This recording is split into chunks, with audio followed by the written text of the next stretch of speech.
जेव्हापासून Maharashtra nursing काउन्सिलमध्ये circular आले की प्रत्येक नर्सेसना त्यांच्या रजिस्ट्रेशन रिन्युअलसाठी किमान 150 CNE पॉईंटची गरज आहे, तेव्हापासून प्रत्येक नर्सेसच्या डोक्याचा ताण वाढला आहे असे आपण म्हणू शकतो. कारण हे CNE पॉईंट्स ते पण एका वर्षामध्ये 1-1.5 वर्षामध्ये पूर्ण करणं हे सोपं नाही आहे. परंतु जर आपण ऑनलाईन आणि ऑफलाईन दोन्ही पद्धतीने जर CNE पॉईंट्स अटेंड केले तर आपण नक्कीच CNE पॉईंट्स कंप्लीट करू शकतो. तर मी आज तुम्हाला सांगतो की कसं आपण ऑनलाईन CNE पॉईंट्स आपण घेऊ शकतो, कसं आपण ऑनलाईन अटेंड करू शकतो आणि ते CNE पॉईंट्स थोड्याच वेळात आपल्या अकाउंटला पण जमा होऊन जातील की किमान 30 दिवसांमध्ये.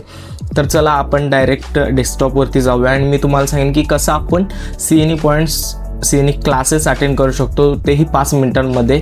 तर चला लगेच आपण डेस्कटॉपवरती जाऊया. तर तुम्ही बघू शकता की आपण गुगलवरती महाराष्ट्र नर्सिंग काउन्सिल हे सर्च केल्यानंतर आपल्यासमोर हे ऑफिशियल महाराष्ट्र नर्सिंग काउन्सिलची वेबसाईट ओपन होते. त्यावरती क्लिक केल्यानंतर आपल्यासमोर महाराष्ट्र नर्सिंग काउन्सिलचं वेब ओपन होतं. त्या वेबमध्ये इथे समोरच आपल्याला CPD लॉग इन असा ऑप्शन दिसून जातो. त्यावरती क्लिक केल्यानंतर CPD लॉग इनचं पेज आपल्यासमोर ओपन होतं. CPD CNE पॉईंटचं पेज आपल्यासमोर ओपन झाल्यानंतर इथे CPD लॉग इन असा ऑप्शन दिसेल, त्यावरती क्लिक करा आणि इथे समोर तुम्हाला लॉग इनसाठी माहिती दिसेल. Continue professional development CPD log in. यामध्ये तुम्हाला काहीच नाही करायचं. इथे 4 ऑप्शन आहेत: ऑर्गनायझर, ऑब्झर्वर, पार्टिसिपंट आणि स्पीकर. यामध्ये फक्त तुम्हाला आपण पार्टिसिपंट आहोत कारण आपल्याला हे अटेंड करायचं आहे, त्यासाठी आपण पार्टिसिपंटमध्ये जाऊ आणि तिथे आपला युनिक आय डीसाठी MNCच्या ऑफिशियल रजिस्ट्रेशनच्या पोर्टलवर तुम्ही लॉग इन जर केला तर तिथं तुम्हाला वरती लाल अक्षरात दिसून जाईल की तुमचा युनिक ID कोड. तर मी आता इथे माझा युनिक ID टाकतो. युजर ID आणि पासवर्ड, जो आपला MNCचा युजर ID आणि पासवर्ड आहे, जो आपण रजिस्ट्रेशन पोर्टलच्या तिथे आपण ओपन करण्यासाठी टाकतो, तोच इथे टाकायचा आणि पासवर्ड पण सेमच राहील.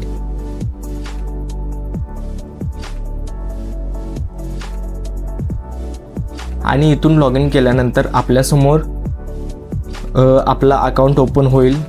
आपलं CNEचं पूर्ण किती आपण CNE अटेंड केलेत, किती आपल्याकडे पॉईंट्स आहेत आणि शेड्यूल ओपन होईल की कधी कोणतं CNE अटेंड आपल्याला करावं लागेल. तर चला मी तुम्हाला सांगतो की कसं आपण अटेंड करू शकतो, त्यामध्ये आपण एनरोलमेंट करू शकतो.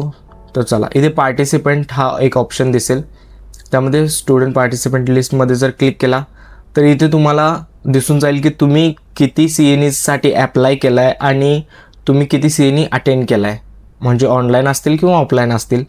नंतर पार्टिसिपंटच्या खालीच एक CNE समरी म्हणून ऑप्शन आहे, त्यावरती क्लिक केला तर तुम्हाला दिसून जाईल की तुमच्या अकाउंटमध्ये किती तुमचे CNE पॉईंट्स आतापर्यंत जमा झालेत. तर तसंच CNE शेड्यूलमध्ये जाऊन मी तुम्हाला दाखवतो की कसं आपण एक नवीन CNEसाठी ॲप्लाय करू शकतो, ते अगदी सोप्या पद्धतीने.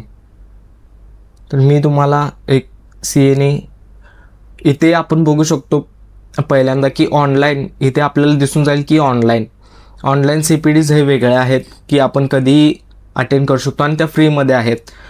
तर ह्या ऑनलाईन CNEसाठी प्रत्येकी आपल्याला 5 पॉईंट मिळतात, त्या आपण CNE अटेंड करायचे आणि टोटल 5 पॉईंट. सध्या जवळपास 20 पॉईंटचा फ्रीमध्ये CNEज ऑनलाईन CPD पॉईंट्स आपल्याला मिळत आहेत.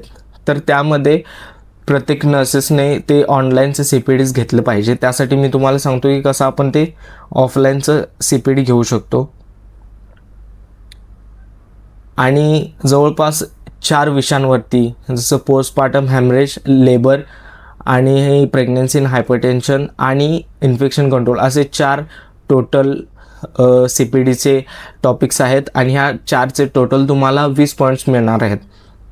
तर मी तुम्हाला सांगतो कसं आपण अटेंड करू शकतो.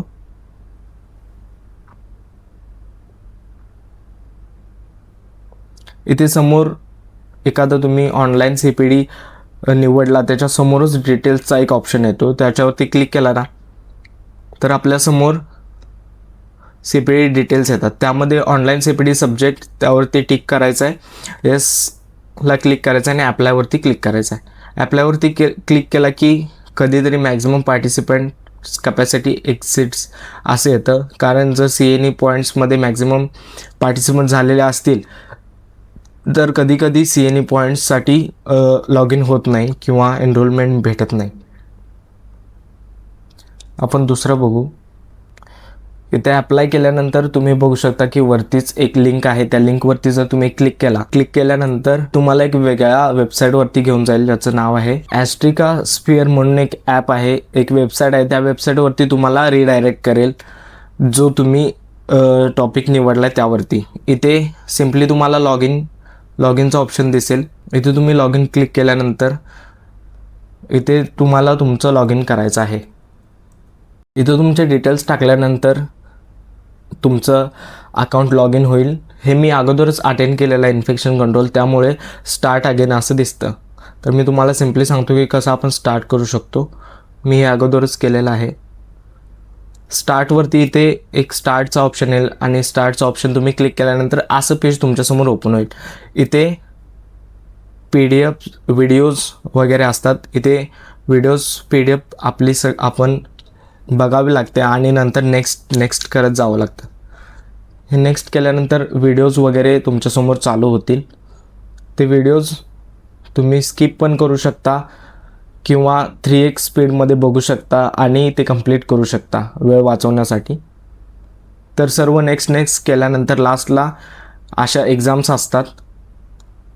एक छोटे MCQs असतात 15 मार्काचे 20 मार्काचे. ते सर्व अटेंड केल्यानंतर नॉलेज असेसमेंट टेस्ट म्हणून असते, ते तुम्ही स्टार्ट केला ते पूर्ण जर पुढे करत गेला सबमिट वगैरे तर त्यानंतर तुम्हाला दिसून जाईल. पूर्ण केल्यानंतर तुमच्या समोर एक असं ओपन होईल पेज की तुम्ही तुमचा कोर्स कंप्लीट केला आहे आणि तुम्हाला त्याचं एक सर्टिफिकेट भेटेल. ते सर्टिफिकेट तुम्ही इथेच फर्स्ट ओपनिंग पेजवरतीच तुम्ही बघू शकता की तुमचं सर्टिफिकेट आलं आहे की नाही. ते सर्टिफिकेटवरती क्लिक केल्यानंतर तुमच्यासमोर सर्टिफिकेटचं पेज ओपन होईल. तर तुम्ही बघू शकता की तुमचं सर्टिफिकेट आता जनरेट झालेलं आहे. इथून तुम्ही डायरेक्ट याला डाउनलोड देखील करू शकता. तुमचं नाव, तुमचा रजिस्ट्रेशन नंबर, यावरती रजिस्ट्रेशन नंबर येणं खूप महत्त्वाचं आहे, कारण रजिस्ट्रेशन नंबर जर आला नाही तर तुम्हाला तुमच्या अकाउंटला ते पॉईंट जमा होणार नाहीत. सांगितलेली प्रोसेस तुम्ही फॉलो करा. तर हे होतं की CNE पॉईंट्स कसे मिळवायचे. जर तुम्हाला मोबाईलवरती कसं CNE आपण अटेंड करू शकतो हे जर बघायचं असेल तर कमेंटमध्ये नक्की सांगा आणि आपल्या या अकाउंटला सबस्क्राईब जरूर करा. असेच आपण nursing related, nursing tuitions, nursing tutorials आपण या अकाउंटवरती घेऊन येत असतो. तर आपल्या पेजला नक्कीच सबस्क्राईब करा. थँक्यू.